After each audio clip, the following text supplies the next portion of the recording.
wabarakatuh.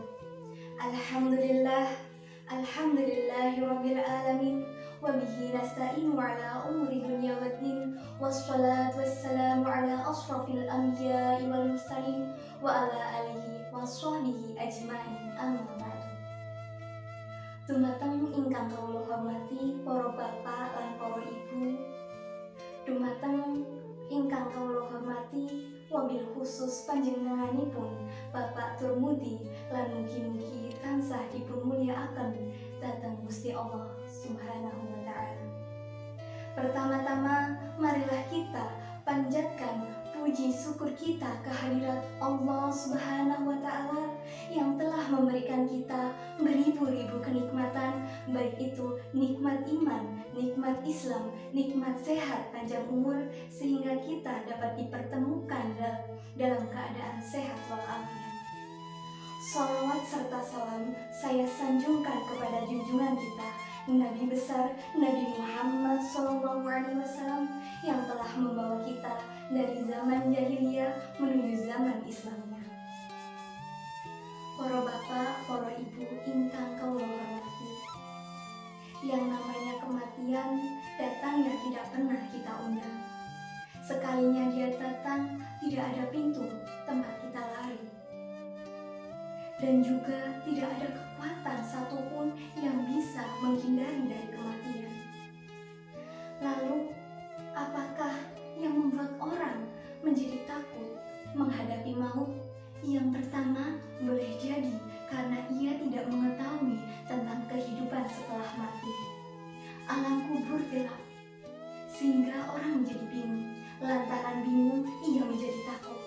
Yang kedua, boleh jadi karena bayangan-bayangan dosa yang telah ia lakukan selama ia hidup di dunia ini.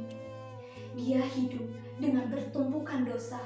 Ia hidup dengan gembira, tertawa di atas tumpukan dosanya. Ibu-ibu, bapak-bapak ingkang tansah kawula hormati, kematian boleh jadi menjadi salah satu hal yang ditakutkan di dunia ini. Tapi Bu, tapi Pak, walaupun kita takut, tidak ada satupun yang dapat mencegah dari kematian. Allah Subhanahu wa ta'ala berfirman dalam Quran surat An-Nisa ayat 78 yang berbunyi, Ainama takunu yudrikumul mautu walau kuntum fi burujin musayyadah. Dimanapun kamu berada, dalam benteng paling tangguh sekalipun, kematian pasti akan datang menjemputmu. Lalu bagaimana caranya kematian menjemput kita? Ketika malaikat pencabut nyawa datang untuk mengambil ruh kita, manusia akan menghadapi sakaratul maut. Manusia akan dibagi menjadi dua golongan besar. Yang pertama yaitu orang yang menghadapi sakaratul maut dengan husnul khatimah, baik di penghujungnya. Orang tersebut akan tersenyum dan wajahnya akan cerah, dan bisa jadi sebelumnya ia akan meninggalkan pesan dan kesan yang baik. Dia ada yang sempat azan, ada yang sempat sholat, ada yang sempat baca Quran. Rasulullah SAW pernah bercerita bahwa ketika ia menghadapi sakaratul maut, beliau mencelupkan tangannya ke gelas yang berisi air, kemudian mengusapnya ke wajahnya. Beliau berdoa, Ya Allah, mudahkanlah saya dalam menghadapi sakaratul maut ini. Selain itu, Rasulullah juga berkata bahwa sakitnya, pedihnya sakaratul maut sama dengan 3.000 bacokan pedang. Yang kedua yaitu orang yang menghadapi sakaratul maut dengan su'ul khatimah. Sebelum meninggal, bisa jadi ia pergi ke tempat pelacuran, kemudian dia meninggal. Bisa jadi ia minum minuman keras, kemudian dia meninggal. Ataupun dia melakukan dosa, kemudian ia meninggal tanpa bertaubat. Ibu-ibu, bapak-bapak ingkang tansah kawula hormati, berdoalah agar kita bisa meninggal dalam keadaan yang husnul khatimah. Rasulullah SAW ketika beliau menghadapi sakaratul maut, ketika malaikat pencabut nyawa hendak mencabut nyawa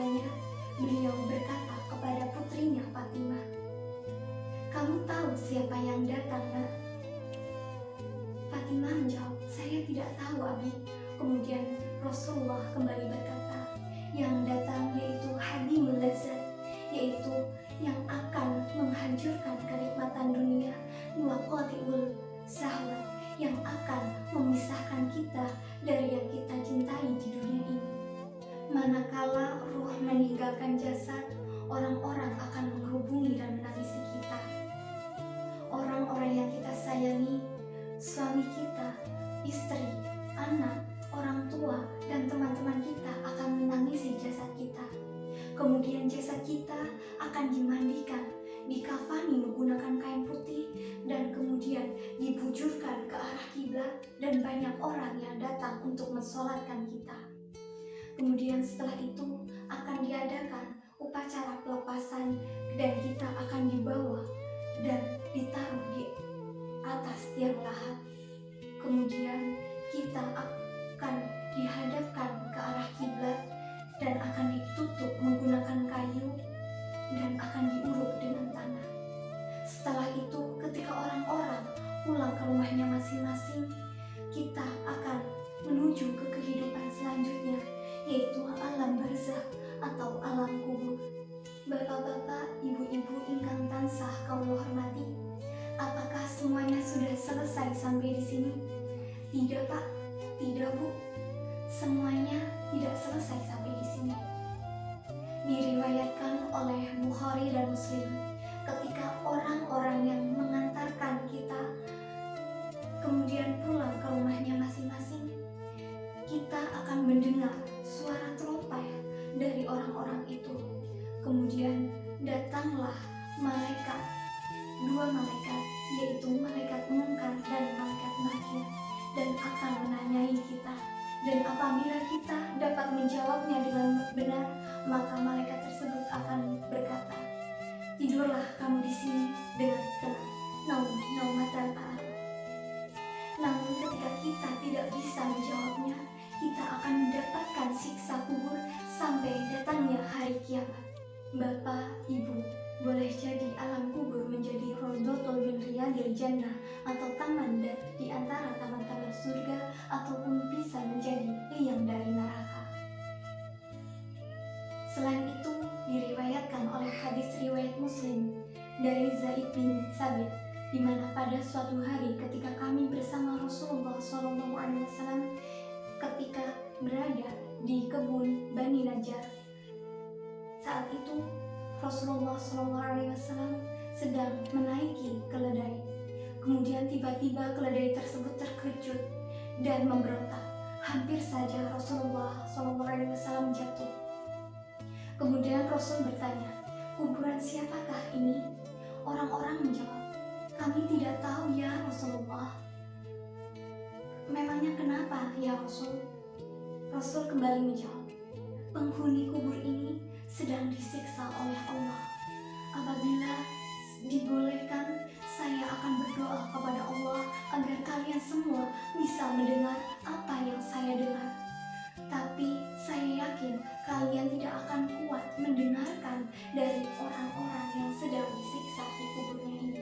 Dalam Musnad Imam Ahmad ada tambahan riwayat bahwa orang yang banyak melakukan kebajikan, amalannya akan datang menemaninya. Sholatnya akan dekat dengan kepalanya, puasa akan sebelah kanan, zakat sebelah kiri. Ada juga yang mengatakan bahwa akan berbentuk seseorang yang sangat cantik.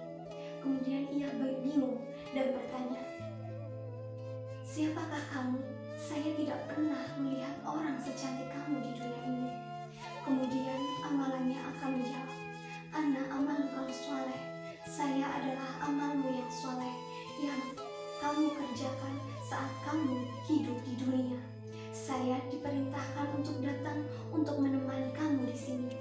Kemudian orang yang melakukan dosa akan ditemani dalam bentuk yang sangat menyeramkan, ditemani di alam kubur itu. Bapak-bapak, ibu-ibu, lalu bagaimana tempat dari arwah-arwah yang telah meninggalkan jasadnya? Ada berbagai tempat sesuai dengan profesi dan juga amalan yang telah ia lakukan di Ada yang ditempatkan di tempat yang paling tinggi, yaitu arwahnya para rasul dan juga para nabi. Dan ada juga roh yang meninggalkan jasad, diumpamakan seperti burung-burung hijau yang berterbangan di perkebunan surga. Ruh siapakah ini, Pak? Bu, ini adalah ruhnya para syuhada, orang yang meninggal dalam membela agama Allah. Selain itu, ada juga orang yang arwahnya tertahan di alam kubur, yaitu orang-orang yang melakukan dosa, melakukan kesalahan, sehingga ia harus mendapatkan azab kubur. Selain itu juga ada orang yang arwahnya tertahan di permukaan bumi, yaitu orang-orang yang melakukan dosa besar namun ia belum sempat untuk bertaubat. Bapak-bapak, ibu-ibu ingkang tansah kaula hormati, inilah yang kita takutkan ketika ruh meninggalkan jasad dan menghadapi sakaratul maut. Taubat kita di sini sudah tidak ada gunanya lagi. Kita akan masuk ke alam kubur dan mendapatkan azab kubur. Sehingga Pak, Bu, marilah kita sama-sama memperbaiki diri dan memperbanyak amal ibadah kita sebelum kematian menjemput kita. Mungkin ini saja yang dapat saya sampaikan. Kurang lebihnya saya mohon maaf. Wassalamualaikum warahmatullahi wabarakatuh.